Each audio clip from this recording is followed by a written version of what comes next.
this clip of Emmer on, I think, Fox Business, talking about the thing that I don't want to hear people talking about, particularly members of Congress, saying, actually, crypto is good. We just need to regulate it. And so I decided to search his tweets for crypto-related things, and I found something pretty interesting. But first, let's play this. Play the Fox Business. This is from this year, December 2022. Yep. And then we'll compare it to one from December 2021. Yep. And by the way, it's not about crypto. Remember, this is about centralized finance. DeFi is the point. They're going after decentralized finance. This is not what it's about. Right. It's not about the crypto industry. This is about Sam Bankman-Fried. It's about the regulator, Gary Gensler, and it's about centralized finance, which needs to be brought under our regulatory umbrella. And Gary Gensler has done nothing to make that happen. And I really hope you guys bring in Silicon Valley, which I think plays a major role in this, and a whole bunch of other things that have ripped off the American public. Congressman, again, congratulations. I'm glad you came on the show. Thank you. It's definitely Silicon Valley and not, say the banks they're trying to legitimize crypto, much like the congressman there who, like Kirsten Gillibrand, they want to regulate crypto because they're responsible. Just kidding. They want it normalized and legitimized. Crypto is Silicon Valley and the banks combining forces to take your money. Yeah. Right. Yeah. So that was his statement on crypto in December 2022. So still very much a pro-crypto guy, but, it's this freaking Sam Bankman-Fried guy that we just can't trust. Yeah, he's the one big bad. That's been the line from a lot of the crypto every time it happens, right? Senator. It's just a single bad actor. It's not the industry that enables this. That was also I want to say Loomis's line during the Senate Banking Commission hearing on SBF and FTX as well, where she just wanted to use her time to basically moralize about how this is not a failure of crypto and the technology. It's a failure of a single actor, Sam Bankman-Fried. Forget about all those other actors, those other companies have gone under. It's just another single, isolated incident. But, I'll let you play the other clip. I have some ideas on this. Yeah, well, here is Mr. Emmer with a key witness, or key expert, I should say, last year in December. We have seen disapproval letters from the SEC on multiple Bitcoin spot ETF applications. I don't know if you're aware of that. Chair Gensler's justification for not allowing Bitcoin spot ETFs to trade is his belief that Bitcoin spot markets are, quote, vulnerable to fraud and manipulation. Now, it's my understanding that FTX uses surveillance trade technology akin to the technology national securities exchanges use to protect investors and ensure sound spot markets. What does this technology and any other tools FTX uses to protect the spot market from fraud and manipulation look like? Yeah, so, like other exchanges, we do have these technologies in addition to the, know your customer policies that we can identify individuals associated with trades. We have surveillance for unusual trading activity. We have manual inspections of anything that, gets flagged either by the automated surveillance or by manual inspection. And we do this with the trading activity, with the deposits, the withdrawals, and everything else. Fake. Sounds like you're doing a lot to make sure there is no fraud. Thank you, Mr. Bankman-Fried. Thank you, Mr. Again, for helping us understand the extensive that guy looks familiar. Just 1 second, Bradley. Can you just go back a little bit? Because there's one bit I want to make sure people hear is when he thanks Sam Bankman-Fried, Sam thanks him back. And I think that's a key point to get on record. Go ahead, Bradley. Either by the automated surveillance or by manual inspection. And we do this with the trading activity, with the deposits, the withdrawals, and everything else. Sounds like you're doing a lot to make sure there is no fraud or other manipulation. Thank you, Mr. Bankman-Fried, again, for helping us understand the extensive guardrails a cryptocurrency exchange like FTX has in place to ensure sound crypto spot markets for investors. The SEC. Oh, it's too good. It's too perfect. Like FTX, specific. Talk about it highlighting individuals there, right? The question was what are you doing to prevent fraud on your platform? And SBF's answer was a lot. And he was perfect. Perfect. That's exactly what I wanted to hear. No details necessary, because then I might ask questions like, okay, well, what sort of outside agencies are you having audit your books? What sort of actual technology, not just the assertions, are you sharing? And if these things are true, why are you to outside of the U.S. jurisdiction? Why does why does FTX primarily operate out of the Bahamas and other sketchy? Not in Minnesota where he represents. I mean, the Washington Post wrote this up. In recent years, the Republican from Minnesota has increasingly promoted crypto interests, championing its companies, pushing industry-friendly proposals, and chastising critics who, in his view, stand in the way of innovation. Along the way, Emmer has reaped big bucks from the industry and its top executives, including those from the since-collapsed company FTX. This was written a few weeks ago. Yeah. But his sharp deregulatory bend could carry greater significance next year when Republicans are set to assume control of the House, blah, blah, blah. When he is the House Majority Whip, which is the number 3rd ranking Republican in Congress, which is a useful thing to keep in mind when you have these guys trying to portray this whole scandal as like the stinking Democrats getting involved in crypto. Yeah. The congressman declined through his spokesman to be interviewed for this story. Responding to Emmer's comments about donations, the spokesman McAdams said in the statement, it is important for industries to advocate for their priorities in a variety of ways, aka big money bags, well, like drug dealers, to avoid with pom-poms as well, to avoid policy fiascos that are rooted in Congress's ignorance on issues where they were just Congress is ignorant about crypto, and through money he's just trying to educate. Thank goodness Emmer and SBF got together to educate us so well. I mean, that's like in the American tradition of education. That's what's actually infuriating about this, which is like every time that a guy like SBF or any of these crypto scammers gets the sort of gloss of official approval through Congress, something like that, that is money in the bank that they are then going to steal. Yeah, they traffic in that kind of legitimacy because in reality, and this has become a line, especially post SBF, to explain the crash of FTX and a bunch of other exchanges, that there's this lack of regulatory clarity surrounding crypto in the United States. There really isn't.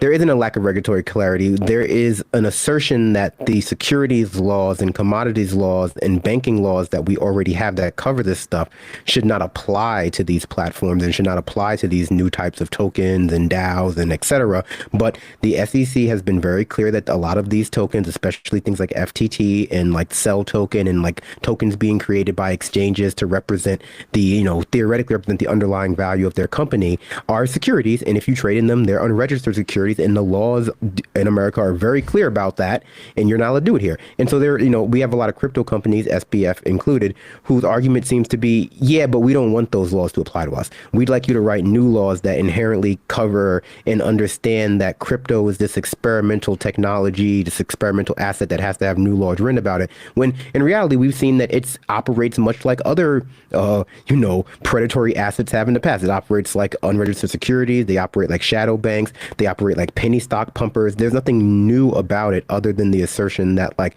an Excel spreadsheet you can't edit is the most novel form of technology anyone's ever seen.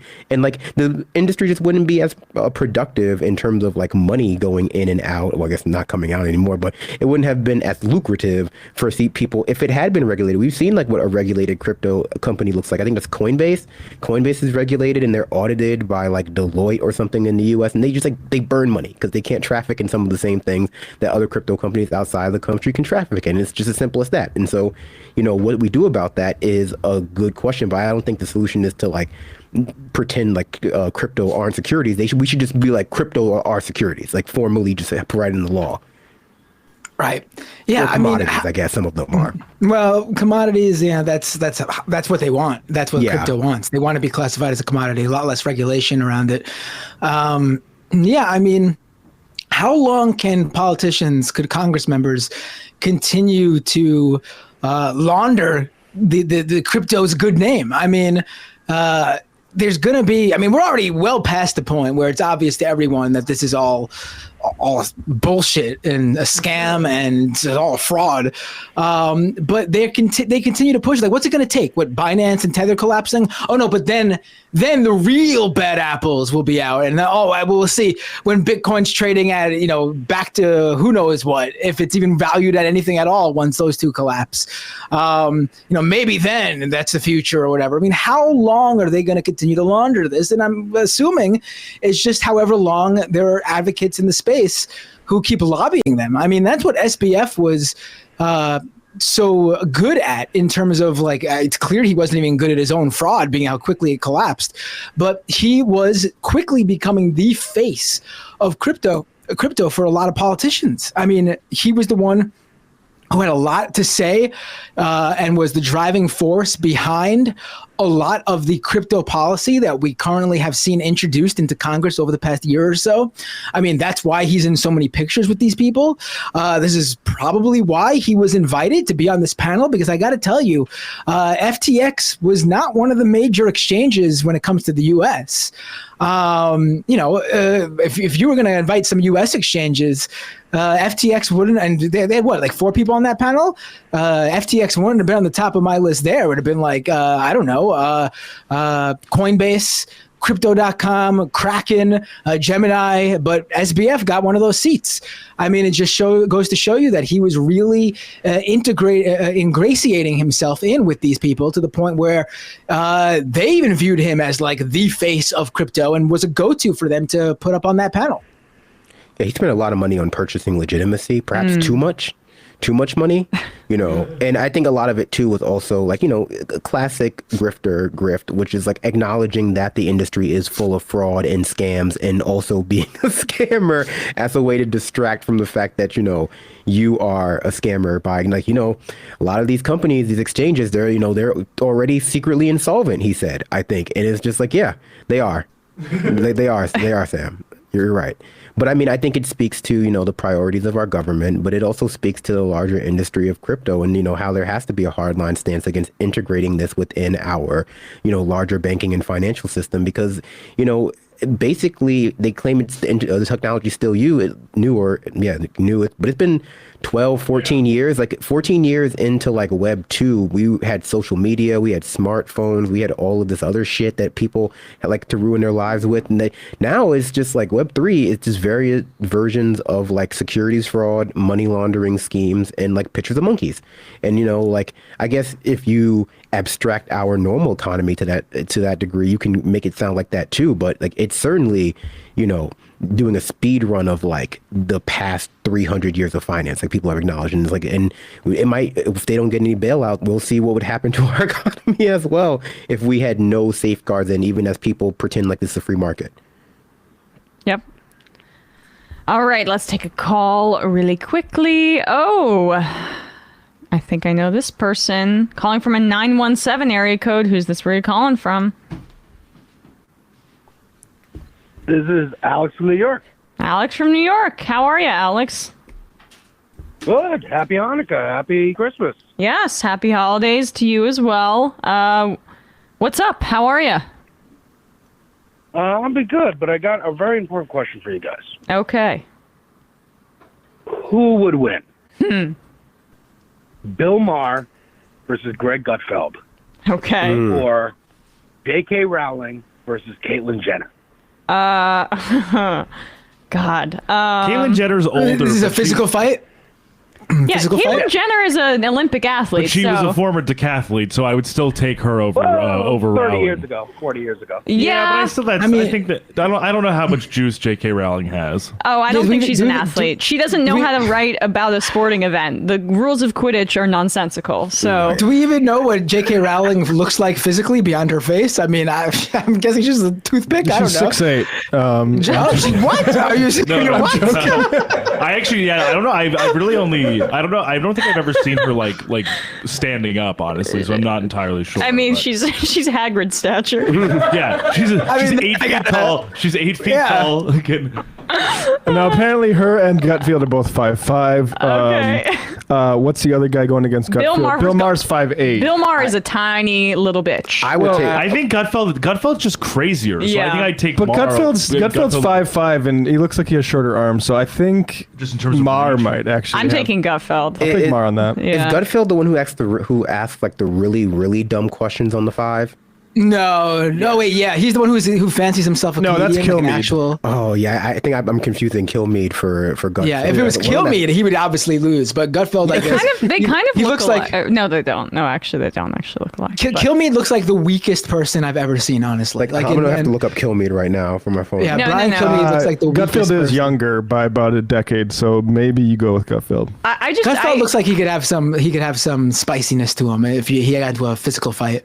My good friend Zach, his mother went to high school with Bill Maher, and I've heard that Bill Maher's was always a bit of a dweeb. I think he's maybe that's informing my opinion, but yes, I think Gutfeld wins. I looked it up. Gutfeld was who I was thinking of. I got money on Bill Maher. Gutfeld just gives off extreme Jerry energy. Like Gutfeld just like comes across as like extreme. Not to like quote Rick and Morty because I know it's like a, it's a touchy subject, very polarizing show, but he just gives off extreme Jerry energy.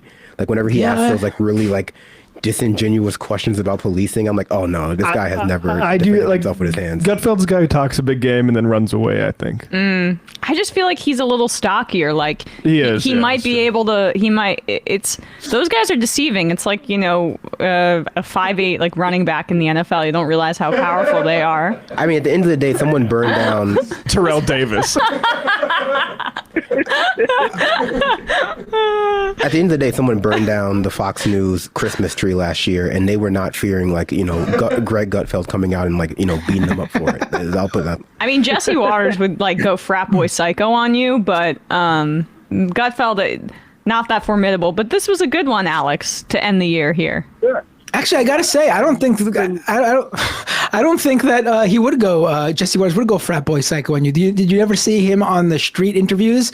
He's like sort of cowering to some of those people who came at him. I mean, I think all those guys are probably pretty weak. All talk. And Ryan Grimm squared off with Jesse Waters. So. Yeah, but Ryan is Giga Chad, so that's the thing. Ryan knew that Waters didn't have the juice. Yeah. I love that story. Anyway, because you guys have all been such good boys and girls, I'm going to give you one more. Oh, all right. Kanye versus Elon Musk. Who? Kanye versus Elon. Look, Kanye. Kanye. Oh, come on, Kanye. Yeah, Elon has like Rogan gut. Like I don't think he's actually healthy or Elon would start crying like immediately. Elon gives me like That's not Bolsonaro constipation vibes. Yeah. like perennially something going on with him physically. Like you would do that like Kung Fu punch where it's like Kanye fans here. the Wait, delayed, what'd you say? the delayed reaction punch where it's like you punch him and then he dies a week later. Yeah. Am I not? That would happen to Elon, but like unintentionally. Yeah. Not that I think Kanye's tough. I don't think that's the case. No, but Elon is just he's not long so for this world. Yeah. He keeps like a fake gun on his multiple fake guns on his nightstand, right? Elon Musk. Oh Not yeah, Kanye. that's right. I would imagine Kanye probably has someone else carry a gun for him. Yeah, I hope so. At the end of the what is it? Milo Yiannopoulos? Oh no, that's right. He got kicked out. He has Nick and Milo carried for him. all Kanye would need to do would be like to kick Elon onto his back, and I don't know if he could like actually get up by himself. So. Well, Merry Christmas, everybody. Happy holidays, and I'll see you guys at the live show in January. Yeah, thanks, Alex. Thanks so much. Always good for a good laugh. The Fight Clubs. I got some breaking news here. Ooh, okay. Excuse me. Ooh, some breaking news. This is pretty crazy. Sam Bankman-Fried has just been released on bail. A record $250 million. Who posted that? Customers. That's the and this is the guy who was saying came together. This was the guy saying he only had $100K in his bank account a couple of days ago. How much does his parents have in their bank account? Yeah. All right. They're like academics, right? They couldn't have that much. No. All right. Yeah, I have Or no lawyers? idea. I don't know what they were. No, they were both Stanford professors. Right. Yeah. I'm surprised they even let him out on bail, honestly.